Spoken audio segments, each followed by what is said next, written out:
Die4, the Man 4 Report. We are back, you motherfuckers. Yeah, man, we just dropped you some classic off in the eye stuff.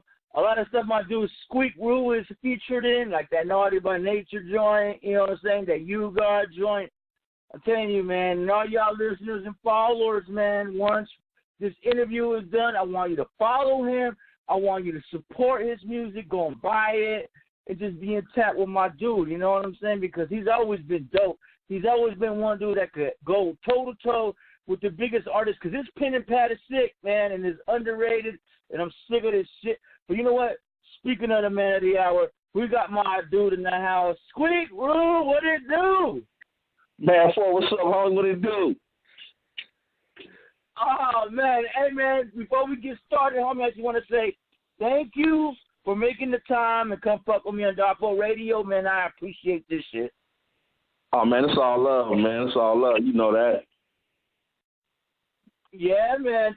Yeah, man. Hey, man, like I say, you know, I'm telling these people, man, because we got a young following. We got a young following fan base on this show.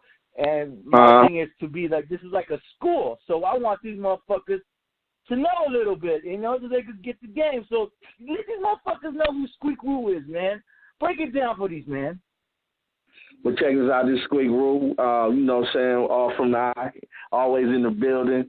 You know, West Side Connect gang. I represent Inglewood, California. You know what I mean? Been in this gang for about 20 years and has been putting it down, man. You know what I'm saying? On a major level, on an independent level, underground, however I need to get it done, you know? Right. Now, and you've been doing that. You've been doing that shit. And like I say, man, your pen is sick. It's one of the underrated voices on the West Coast, I felt, because when you guys dropped your first album, the Biggie Mack Off of the Eye album, man, that, to me, that sits as the top 5 album of 1998. A lot of people that doesn't heard that album, and when I tell them about that, they go and listen to the album for the first time, and they're like, "You're right." That album was so big. You know, it was a time the West Coast sound was kind of going down, but I felt like that album right there was so overlooked and so underrated. But it was one of the best albums out of the whole hip hop East West Coast South out of that whole year. I put that on everything. That's one of the top albums of 1998, man. And I said, thank you for that album, because I play that shit like crazy to this day. I appreciate that, homie. I appreciate that. You know, it's hard to believe it's been 20 years since we dropped that record, you know. And matter of fact, you know, Big and myself, we was talking, you know, like a month ago, man. So right now we trying to put a little party together and celebrate that, you know what I'm saying? Because we are getting ready to re-release. We're gonna re-release the record online, and then we just gonna add we're gonna add 2 more joints to it, and just remaster it, put it back out as an anniversary special. Oh man, that's what's up, man. When you guys are ready to do that, you let me know. That way we could already start pumping out the dates on the radio show. That way everybody gets a heads up. And they go and support that when that shit drops like that. So let me know, man. Keep me in the loop, homie. Oh man, you know you fam, man. So you know I gotta keep you in the loop. Yeah, man. Yeah, man. Now, because I was tripping out because I was going through a bunch of our old Die4 radio episodes. When Dyer was doing the show before I took over the show, I was like, how come we don't have a Squeak-Ru interview or a Binky Mack real interview or Off in the Eye interview? I mean, you guys been on the show before, but we haven't had you. And I'm like, that's not right, because we know you guys, especially Dyer knows you guys really well. I go, it's only the right. That's why I reached out to you and wanted to get you on the show, because we got to do this shit right, man. So, like I said, man, I'm glad that you decided to be a part of this shit. Hey, man, that's all love, man. I appreciate, man, that you thought about us like that, man. And, you know, hey, you know we fam, man. You know what I'm saying? So, but I do want to say congratulations on the show, man. You guys been, you know, y'all been keeping the show been going for a minute now, man. So, congratulations on all the success you've been having with that too, man. You know. Yeah, man. I mean, I got to tell everybody on the show. This show was dying because Dyer was so busy he couldn't do it no more. I picked up the ball and I ran with it, and I'm not giving the ball back. Let's just put it that way. I picked up the ball. I'm going to run with it. It's my ball now, and I'm taking control of this shit. So, and I don't get paid. I don't get paid nothing to do the show. I lose money to do the show, but I do it because I love hip hop. I love it because I love. I want people, the younger people especially, to learn about artists like yourself and everybody. We got to keep this hip hop moving forever, man. It's 45 years old. I want this shit to be 100 years old and to keep on going further and furthermore. That's why these shows are important. It's like a history lesson. Hey, man. That's why, you know what, man, I appreciate soldiers like yourself, man, you know what I'm saying? Because you're not doing it as a fad. You're not doing it as recognition, you know what I'm saying, for yourself. You're doing it because you got love for the art, man. And, that's kind of rare these days with a lot of these cats out here, man. So I appreciate, man, for you just being the way you are about hip-hop, you know what I'm saying? Up top, like I say, hip-hop is my life. It's my music and shit. I mean, I love it. It's my soundtracks to my life, the soundtracks to the future days, and so on and so on. Like I say, I don't get nothing out of this. And I'm not chasing no dollar. I'm all about chasing for everybody to get educated on the history of hip-hop, no matter where the music comes from. West Coast, South, Midwest. Yeah. Every hip-hop place in this country has a story to tell, and I want it to be told right, and that's why I like getting artists like yourself to tell, because you've been around, you've seen the transformation of this music genre. Your own eyes, you were there, you've seen a lot of it change, so. Oh, yeah, for sure. Yeah, man. I've seen a lot of it change for the bad. I've seen it change for the good, you know what I'm saying? So, I've been around for a while, man, to really see a lot of this, just the way it evolves, you know what I mean? Yeah. Now that I got you on, this is my first interview with you. I ask this to everybody who's been on here the first time, and it's kind of a tricky question. It don't have to be, but who are your top 5 MCs, or who are some of the MCs you listen to today? I mean, who influenced Squeak-Ru to get on the mic and rip shit the way you do, or who are some of the people you listen to today? Hey, man, my top 5, man, is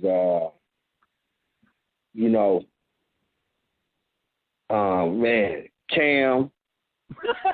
See, I always get everybody stuck on that one. That's what I say. That's why you could go with who you listen to today. You know something, man, I like it. Look, I'm talking about Cam, Cube, Scarface, Rakim, you know what I'm saying?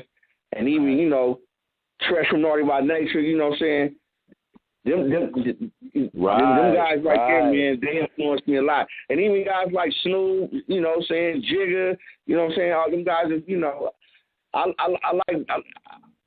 I just like, creativity, you know what I'm saying? And each one of them guys, man, got their own little element to the game, man. And even Biggie, I would say Biggie and Pac, man, but that's already written, you know what I mean? I know exactly what you mean, because I don't have either one of them in my top 5 either. I don't. It's just like everyone just throws that in there because it's already solidified. It's like it's weird. You don't even have to mention their names, man. But I'm still listening to honestly, I still listen to a lot of 90s rap, you know what I'm saying? I still listen to a lot of 80s rap, you know what I'm saying? Because I'm listening to I like just, today's music is rare you find, really MCs. You just find a lot of guys just, it's fast food music to me, you know what I mean? You find a lot of these guys they just bandwagons with the latest little gimmick that's going along, you know what I mean? So it's really no substance in it, you know what I'm saying? But I do like, I like guys like Kendrick, you know what I'm saying? I like guys like J. Cole, you know what I'm saying? they got their subject matter, you know what I'm saying? It ain't all about the club with them, you know what I mean? They really putting some paragraphs together about substance, you know what I mean? So, you know, those type of guys, you know what I'm saying? I even like, even like Nipsey and J-Rock, you know what I'm saying? I listen, you know. Right. They dope. You know, so I'm like, those type, them the type of guys that got my speaker bumping, you know what I mean? And, I was sitting back because every time I ask that question, and when a lot of people always bring up the new generation of hip-hop, it's kind of frustrating because we already know Kendrick and J. Cole are going to be the ones mentioned. It kind of frustrates you that we can't find any new, younger artists that can, provide that dope hip-hop. And the thing that I hate the most is that you got the new generation fans saying that we're just too old and we hating and all this shit. I'm like this, man. If you ain't giving me something funky to listen to, then don't fucking waste time, man. I don't give a fuck what age you are. Give me something dope and funky to listen to. That's all we asking for. I feel you. Because Because I always hear the same shit about the old and the new. It's crazy. But see, because it's like this.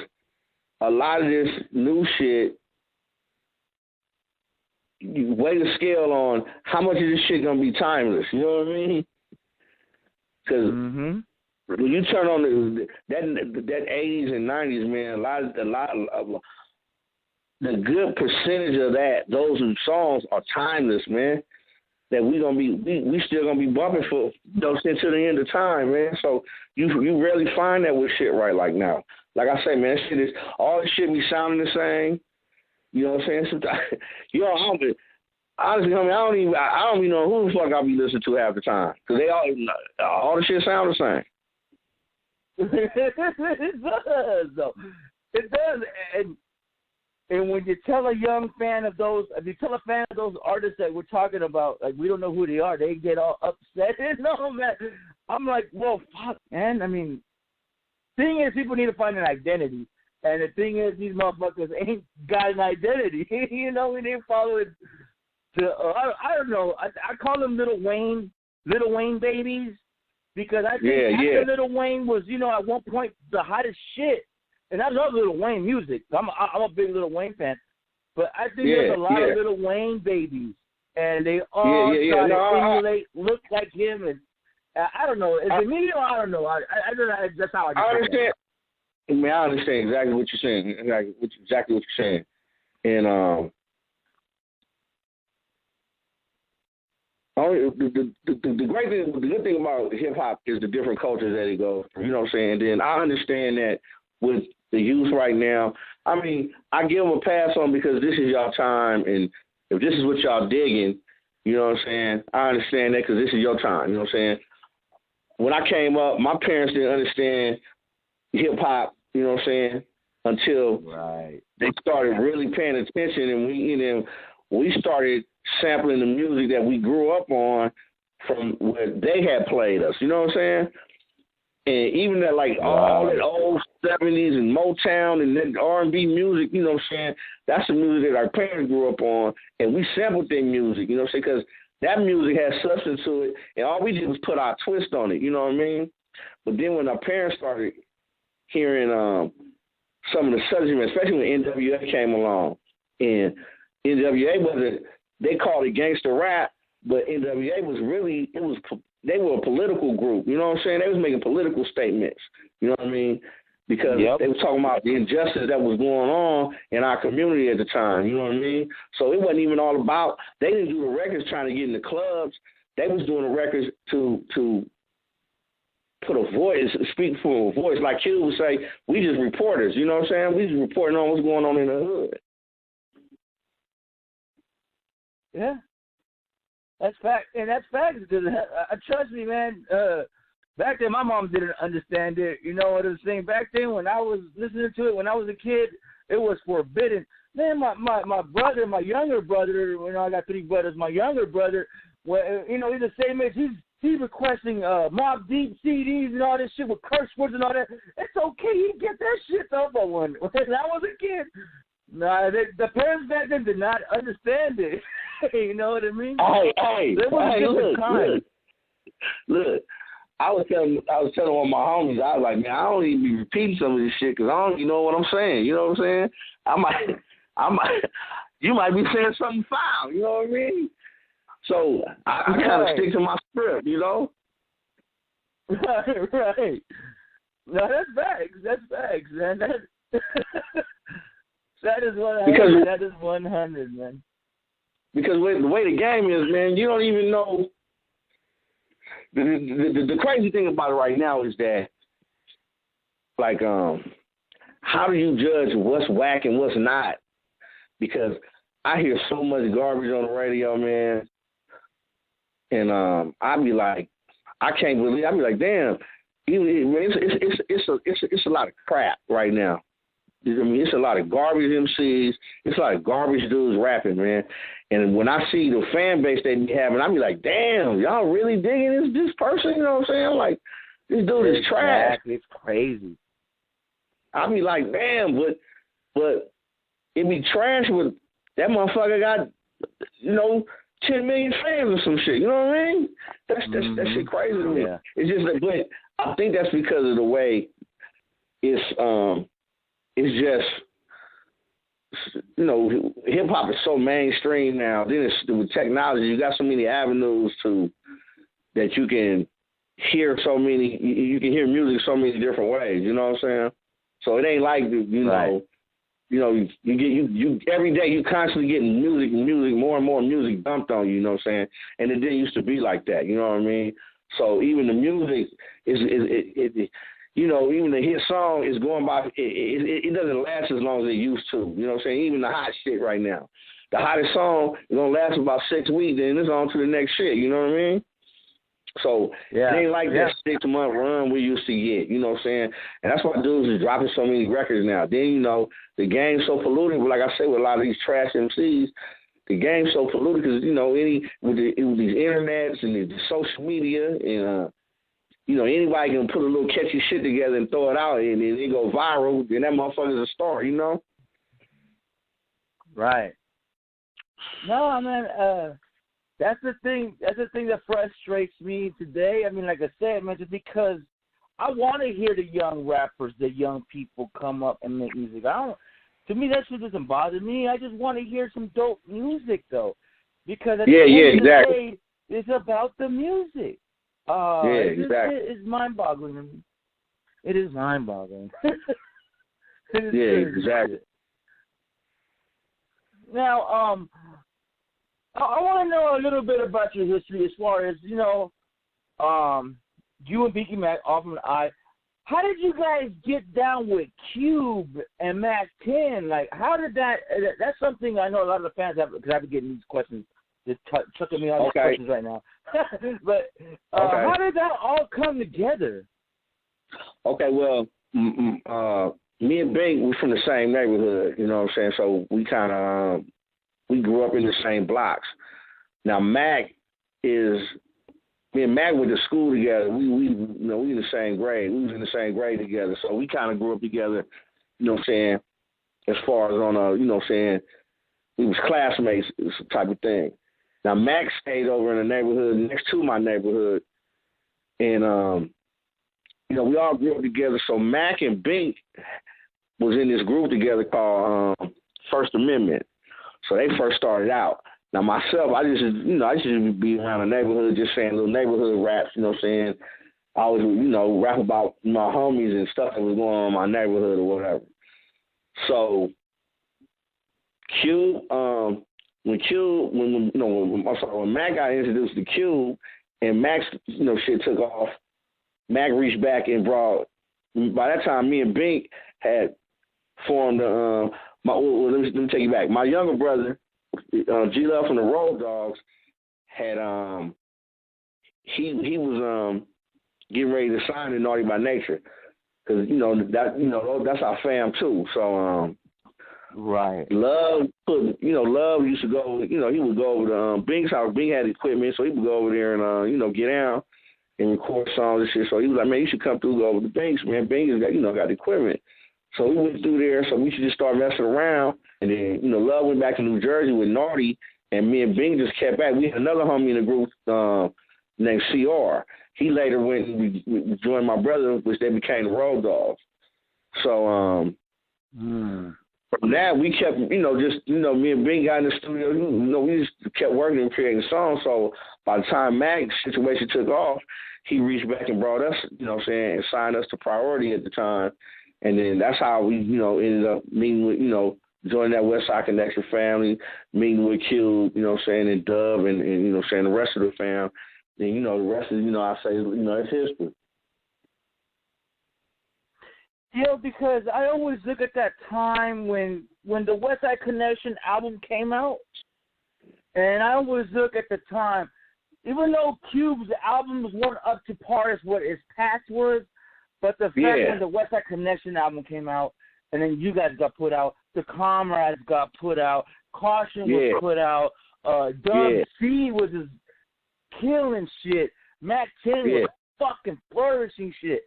It was such a great fucking time. To me, I always look at that time, because that's right after Pac's death, as probably the West Side Connection and the Dog Pound was the only thing I thought after Pac's death that was carrying the West Coast torch afterwards. Oh, yeah. For sure. You're right. For sure. You're right. You correct about that. You correct about that. And that was, man. Go ahead. That West Side Connection record, man. It's such a classic to me, man. It was just so balanced, and I just remember the first time I heard it. First time I heard it, we was in the studio, and Max was like, man, you want to hear this record? So I was like, yeah. So I just look. So what's so gangster? I listened to the record on a cassette tape, and I sat on the headphones and listened to the record, and after I heard the record, man, I was like, I knew, I was like, this shit right here was going to be something special. Right. No, man, that album right there just stands out. It just stands out at that time. Like I said, right after Pac's death, like, West Side Connection and Dog Pound were the only thing keeping that West Coast torch alive, because it diminished a bit. Because Biggie's death came, but it was P, Puff Daddy, Puffy came, and the East Coast just came back alive again, because you had Jay-Z coming back. And a lot of the rap fans forgot about the West, started to forget about the West Coast, but I always felt that you guys, the WSCG and the Dog Pound, they put out exceptional, well-balanced records, and the love wasn't there as far as record sales, but the love as far as the music, people will always give it good reviews. Some were fucked, but I mean, at the same time, you guys are the ones, the torchbearers that kept it alive. So I always remember that, and I'm like, man, it shouldn't have been that way, though. I don't understand why. But there's a time it happens, so. But I mean, a lot of that, was, it's just political stuff behind the scenes that, people that don't know that go on, you know what I mean? And, but, that West Side Connection record sold, it did 3 million records, you know what I'm saying? And I think because I was begging them to do one more video, because they only did 2 videos for the record. But I was like begging them to do like. I never understood that though. That album should have had at least 3 or 4 videos. Hell yeah! You need a video for the gangster, the killing, the dope dealer. That needed one. You know what I'm saying? Yes, man. Because we needed one for that Who Bangin' remix, man. We needed one for that, man. Oh yeah. Like you said, man, that album should have had about 3, 4, 5 videos, man. I still bang that record, man. On everything, I still bang that record. Yeah, I mean that's one of 1996 best albums period. So that's a fact. Now during that time, during the time though, the East Coast West Coast shit was also cracking. Because I seen some old photos. You were actually up in New York at one point. You've been up to New York. We went to New York. We went to New York the day after they I think it was the day after they did the after Snoop did the video, the key, New York video. I really was the day after that video, man. Hey, but that was some crazy shit at the time, man, because, you know, it was really a lot of, like, little tension, you know what I'm saying, when you go to shit, you know what I'm saying? Even, like, we had went to, I think it was, I think it was called How Can I Be Down or something, like, it was sort of like the Jack the Ripper. I remember we went to that about shit. the How Can I Be Down seminar, I think that's what it was. Yeah. I remember we had it was one in Miami, man. We was out there, you know what I'm saying, down there about to, you know, a couple of times, homie, about to come to blows with certain dudes, you know what I'm saying? So that shit was some real shit. It was crazy, though, because I was just seeing a bunch of photos, and then you taking pictures with Nas and Big L, and yeah. Once the shit slowed down, like 98, 99, how much of a change did you see that New York MCs embracing West Coast MCs? Because, like I said, at that time before that, it was kind of, you know, hostile. How much did you see the change? But, you know, I mean, you know, New York guys always carry that chip on their shoulder because they figure, you know, this is where hip hop started, and you know, so they, you know, they always gonna have a chip on their shoulder about that. You know what I'm saying? And be honest with you, I ain't mad at that. That's just like how we are here with the Crips and the Bloods. You know what I'm saying? You got a chip on your shoulder because you know that's something that we created here. You know what I mean? So when you see other guys around the world, you know what I'm saying, trying to emulate that, you know what I'm saying, you have a chip on your shoulder about that. You know what I'm saying? Because you're like, man, I should have been authentic, and then until someone earns their respect, you know what I'm saying? I think at that time that's what we had to do, and that's what the West Side Connection record was about, letting them know that, hey, we in this game, and we just as good on these microphones as y'all are, or better at a certain extent, you know. Facts. So it was all about it was never any intention for anything to go beyond the microphone or beyond the wax. It was just wanting to demand our respect, you know what I'm saying, as far as with our craft. Right. No, I like I said, I grew up to that whole era, and I seen it. And you know, it's fucked up, you know, because at that time I'm very young, but I was so fascinated with it. But the thing that I did not like is certain fans taking sides on each side. To me, I embraced it from both sides because I just love it all. So, but yeah, I could tell there was a big ship. The East Coast started showing more love. That's like me, man. I like music, homie. I like hip hop. So I don't just listen to West Coast rap. You know what I'm saying? I listen to, if it's dope, you got my ear. You know what I'm saying? Like I bang Pete Rock and CL Smooth. You know what I'm saying? You know what I'm saying? I bang them type of records. You know what I'm saying? Cause man, look, I went to see when Yo-Yo did the tour with Rakim. Man, I just went to see Rakim, homie. This is like for the first time I was able to go see a Rakim show, homie, and I was like a little kid in there. You know what I'm saying? Just watching it. Right. Yeah, the R is the business, man. Rakim is the business. I mean the business. I mean, him and Eric B, they the business, man. You know what I'm saying?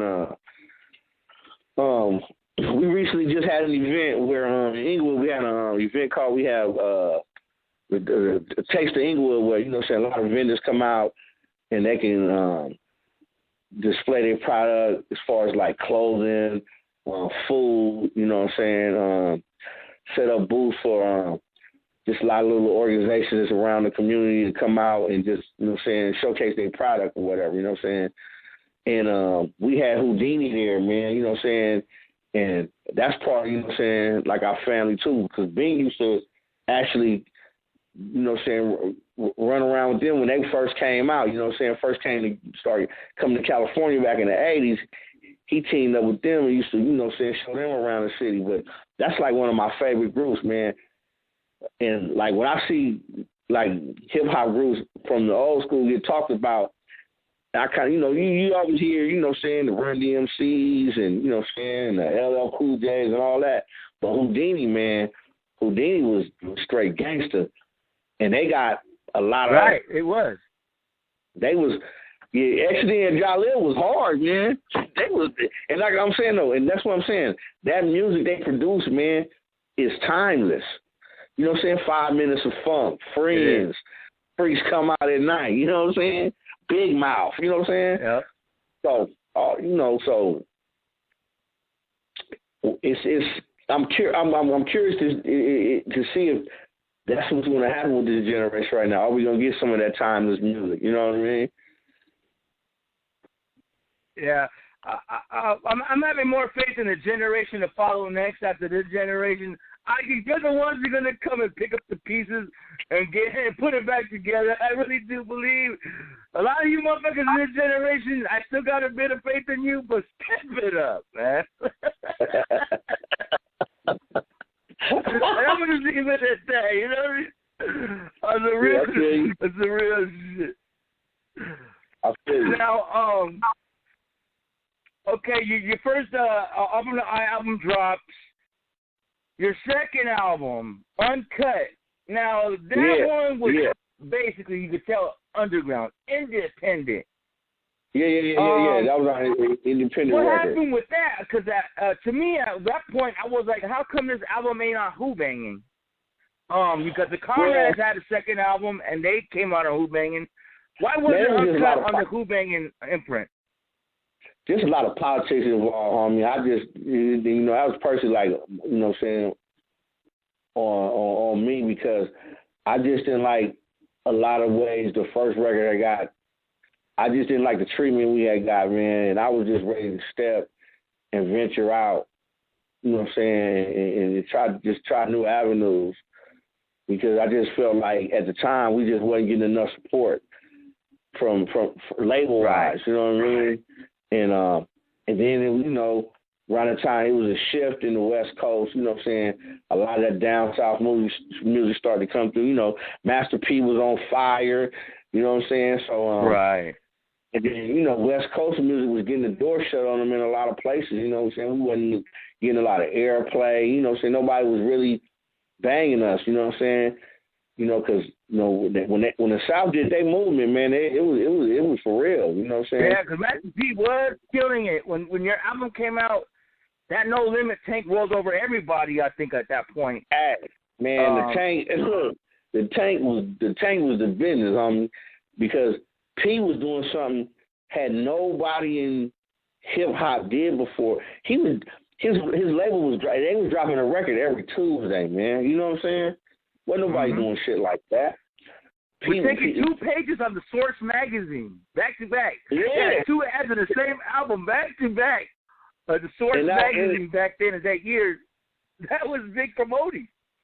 Yeah, and look, and P was on the label, man. He was our label mate. And I watched him orchestrate all that shit, man. I was like, nobody could understand what he was doing, man, but he was like, one thing he was doing was making sure the product is in your face. And he was really doing the same shit I'm talking about with the internet and all that, just consistently keeping music out and product dropping. P was already doing that before social media and all that shit was even evolved, you know what I'm saying? Facts. And he was already on it. Facts. On everything. That's so facts. a lot of this business shit, a lot of these guys now, even with the 50 cents and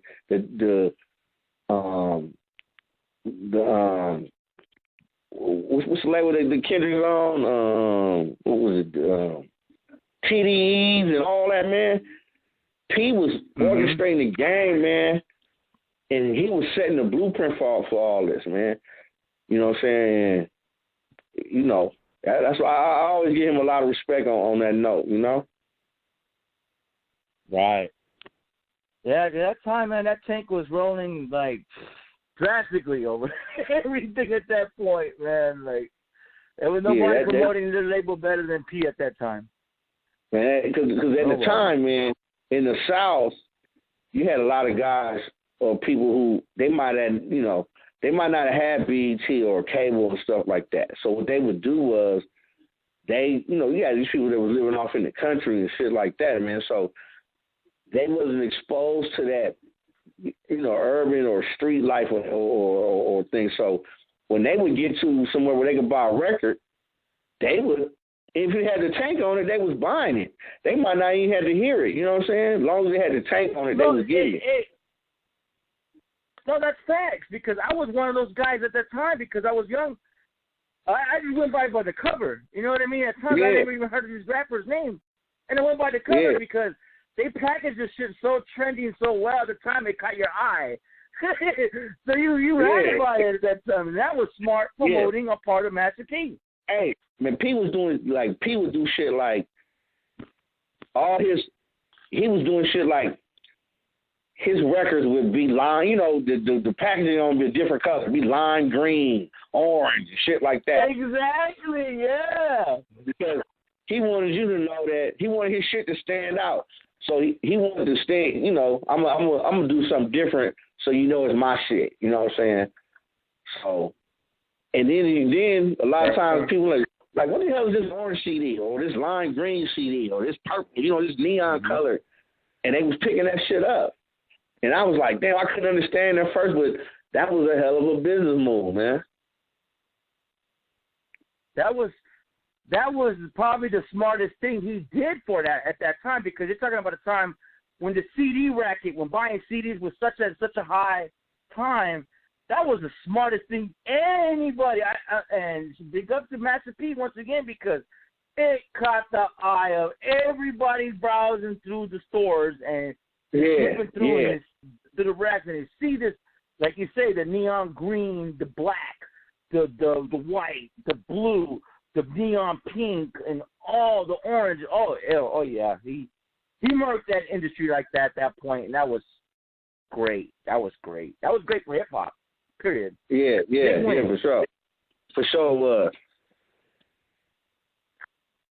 Now, the time flies by. You after the Uncut album, you did songs. You rip shit with You Got It. And one thing I love is the fact that I like hearing the Westside Connect gang members and the Wu-Tang members do some shit. Oh, yeah, you man. did the record with You Got shout out to You Got It, man. Nature and all that stuff. Yeah. How do you because your pen, like I said, your pen is sick, man. And it's underrated, man. What do you do to get in the zone and make sure that you don't come off whack? Like, what does Squeak-Ru do? You know what I mean, when it comes to the pen and pad? Because your pen and pad is sick, man. I just try to come up with clever shit, man. Just how clever can I can be? You know what I'm saying? Clever and say some real shit. You know what I mean? And all right. That's just, I just really try to make sure I'm saying something that has some substance. Because I want to be able to say some real shit. I want to be able to clown with you. You know what I'm saying? And, say some shit, just some shit that, try to slide a punchline in all the time. You know what I'm saying? A joke here, too. You know what I mean? And, right. With, like more than anything, man, like I say, I try to make sure I got some sort of subject matter in, my art and my craft. And to this day, man, that's why I just go like ahead. when you say underrated, man, I really push that, man, because I feel that way, man. Because even though I've been in this game for 20 years, man, I still feel like I'm freshly coming off the bench like a rookie. You know what I mean? And I'm still ready to get out here, and I still be ready to get out here and go toe to toe with it. You put me in the booth with anybody. I mean, I'm trying to go for mine. Yeah, as you should. I only got these last two questions because I know we're getting close, shorter time, and I don't want to keep you up. Fat World. That was your first solo album. What's next to Squeak-Ru? We're gonna get the other follow up, or what's Squeak-Ru got cooking up? Well, right now I'm working. Man, right now I just been doing songs, man. I shot a video maybe a month and a half ago or so with me and my homie Big Y. So we did a song called "Ride for the City." I shot a video for that. I got a video I'm shooting this Sunday, man. And the song's called "Make It Bang," and I kind of dedicate, the song to my man Crazy Tunes. Right. My man Crazy Tunes from the West Side Connection, which is Dub C's brother. So I'm gonna shoot the video, man, and I'm gonna incorporate a lot of footage from this past 20 years in the game, just incorporate that in there. And the video gonna be hot, man, once I get finished with the song bumps though, man. But basically, man, I've just been just doing joints, homie, and just dropping them, you know what I mean? The way the game is right now, I ain't really worried about putting no record out or nothing like that. I just want to do some dope music. If I got something dope, man, I'm just trying to drop it on you. You know what I'm saying? That's what's up. But I do got some. Like I say, man, whenever you got something new, you better let me know. That way we got that motherfucker bopping these motherfuckers over their head with. You know what I mean? Yeah, for sure. You already know that, man. I got you over here. I got you. We bang this shit. We bang this shit up. Yeah. Also, one thing I want to know, how the fact, when you hear about the old shit, Death Row, how it is to be mixed with Bloods and Crips. The West Side Connection was mixed with Bloods and Crips. How did that go? I mean, how did everybody being associated with Crips and Bloods actually decide to put the gangbanging aspect aside? And it's like, man, let's make this music and get some money and get some notoriety out this motherfucker. How did that come about? I always look at it like this, you know what I'm saying? I try to look at it like, red and blue makes green, you know what I'm saying? And at the end of the day, I always tell guys this when it comes to, the gangs, to all the gang shit, man, we really... At the end of the day, we are men, you know what I'm saying? And sometimes you can't let the blocks that you know what I'm saying, the blocks that you live in, you know what I'm saying, separate you from that. And right. I tell dudes like this, when we were younger and our parents moved in these neighborhoods, they didn't move in the neighborhood so you could join the, the gang, you know what I'm saying? So it's not like, look, let me move over here so my son can be a Crip, or let me move over here so my son can be a Blood. That's not what they do. You know what I'm saying? The neighborhoods form out of, just being guys who growing up together trying to protect each other, you know what I'm saying? Or, trying to protect everybody that's in the neighborhood, you know what I'm saying? That's how the hood stuff come about. You know what I'm saying? And then somewhere along the lines, it just got, it got kind of fucked up and it got twisted, and dudes ended up being at each other's throats when at the same time, man, we all bleed the same, man. You know what I'm saying? We all got the same type of things in common, and that's kind of what happened to me, man. I was in the county jail before, homie, and I was sitting with, a dude that was from a rival neighborhood, and we just sat there in a holding tank and talked all day, homie, and all the things we had in common, you know what I'm saying? We wasn't no different from each other, you know what I'm saying? So the only thing that was separating us is, you know what I'm saying, the neighborhoods we lived in and the different colors we was wearing. But at the end of the day, we was the same dude, you know what I mean? So it takes a bigger man to understand, you know what I'm saying, a bigger cause. So then a guy like Q, man, he always kept it neutral, you know what I'm saying? And before I came on, man, I had already been a Dub C fan, man. I had already banged Low Profile and all that, you know what I'm saying? So to able to just be a part of the camp, you know what I'm saying, it was an honor to me, you know what I'm saying? So and then like I say, when we all joined forces, man, I knew that too. I knew it was something special, man. And we would kind of set an example for the rest of for the rest of them, you know what I'm saying, world to see, you know what I'm saying? You know, like look at Nipsey and YG right now, you know what I'm saying? They, you know, they got 3 or 4 joints together where, you know what I'm saying, that's hits, you know what I'm saying? I did in 06 we did me and my homie Red Rum, we formed with some other cats and we did Rep Your Set. And we formed a group out of that was Bloods and Crips called the Reputable. And we did a record together. You know what I'm saying? And right. So and like I say, man, at the end of the day, it's about being bigger than the call. You know what I'm saying? Being a man about everything, man, and knowing that, you know what I'm saying, you know, it ain't just about trying to knock each other off. It's about setting the example and being men.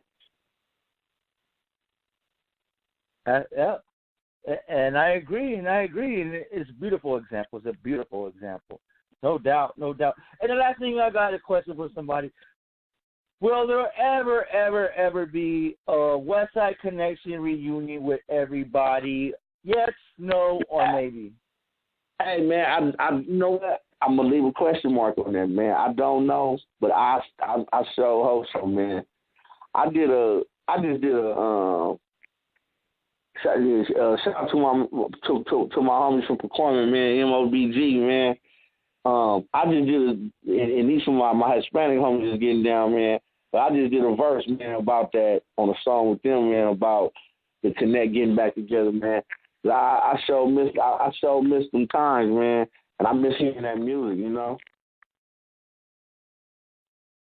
I think it's time because there's a lot of money being left out behind the table, and besides, the fans that stuck by want this.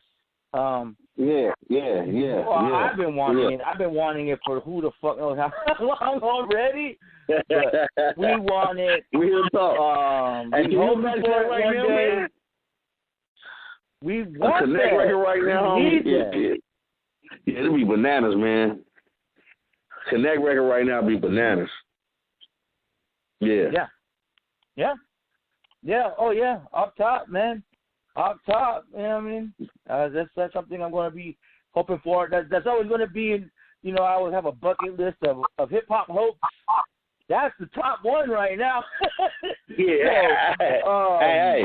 And I'm not kidding. I'm not saying that because I got you on the line. I'm telling you that's the truth. So, yeah, man. Hey, you know what? we rolling with that one as the top one. And hey, man, we gotta put a campaign together, man, to start making that happen. Hey, whatever campaign, man, I'm down with it. You already know. Got the platform. Well, you know what I'm saying? I'll get my megaphone. I don't give a fuck. You know what I'm saying? My voice right now. I don't give a fuck. Yeah. Squeak, man, I want to say, man, thank you, man, you know, for making the time, you know, doing this interview, man. There's so much still I want to ask you. Hopefully we can do this shit again in the second round and down the line and shit. Oh, man, whenever you're ready, man. Whenever you're ready. You want to add to the people? Man. Oh, hey. You already know, man. You family, man. Yeah, keep hip-hop in your heart, man. Keep hip-hop in your heart, man. That's all, you know what I'm saying? That's it. Is there anything you want to add or let people know as far as, you know, let the listeners know where they can find you on social media? That way they follow. Yeah. And as far as all that stuff, I want everybody to get that shit right. Oh, you go to Squeak-Ru, official on Facebook, official Squeak-Ru on Facebook, Squeak-Ru1 on Instagram, and Squeak-Ru, official Squeak-Ru on Twitter. And yeah, just check me out, man. I got a website I'm setting up right now, man, called EaglewoodMovement.com. So that'll be up in about another 2 weeks, man. So you can start checking that out. But just go anytime you want to holler at me, just go to the gram. That's all you got to do. That's right, man. Now before I let you go, man, I need a Squeak-Ru drop for Die4 Radio, man, because I do these, man. We need those for the archives. I want everybody to know who's on the show. And I need one from you, man. I need one from Squeak-Ru, man. You got that, homie. You got that. Check this out. This is your man Squeak-Ru. You listen to Die4 Radio with my man Mad 4. Yes, sir. Hey, well, hey, man, I want you to enjoy your night. Like I said, I got your number. This is your number right. That way I could text you my phone line. That way, if you need it, whenever you want to drop something, whenever you want to promote anything, or even promote a new artist you want to maybe in the future promote, or anything. I don't give a fuck if you're doing commercials for Colgate. You let me know and we'll get that motherfucker plugged. I don't give a fuck what it is for, homie. You let me know, man. This is your home. The door is always open for you. You let me know. Hey, real talk, homie. Real talk, man. So what I'm gonna do is, man, I'm gonna shoot you this new joint this week, man. That I'm gonna shoot this video for, man. So be looking for that, man. I'm gonna shoot that joint to you probably in the morning. All right, for sure, yeah. Hey, anything that works. Like I said, I got a bunch of shows. I got Cocaine tomorrow. I got Back Pro to Screwball on Thursday, and I also got Badass on Friday. So we'll be rocking shows. Okay. We'll be able to get those joints playing during those shows. Okay, man, for sure, man. You got that. All right, then, homie. Have a good night, man. And hey, keep doing, man. And I always remember when me and Dyer were in Inglewood in your guys' neighborhood, man. I felt safe because I had some red Nikes on, so I felt like I was in good hands as well as being in your guys' hands. Like I didn't get beaten up. Hey, look, it's always safety when you around me, man. It's all the time. That's right. Well, all right, brother. You have a good one, man. All right, man. You do the same, homie. Yes, sir. There it is, folks. Squeak-Ru, Allfrumtha. Hope you enjoyed that shit, man. Hey, let's get this music, man, because I got to rock a P now. I got to rock a piss, motherfucker. Not a P. I'm not a little bitch saying that.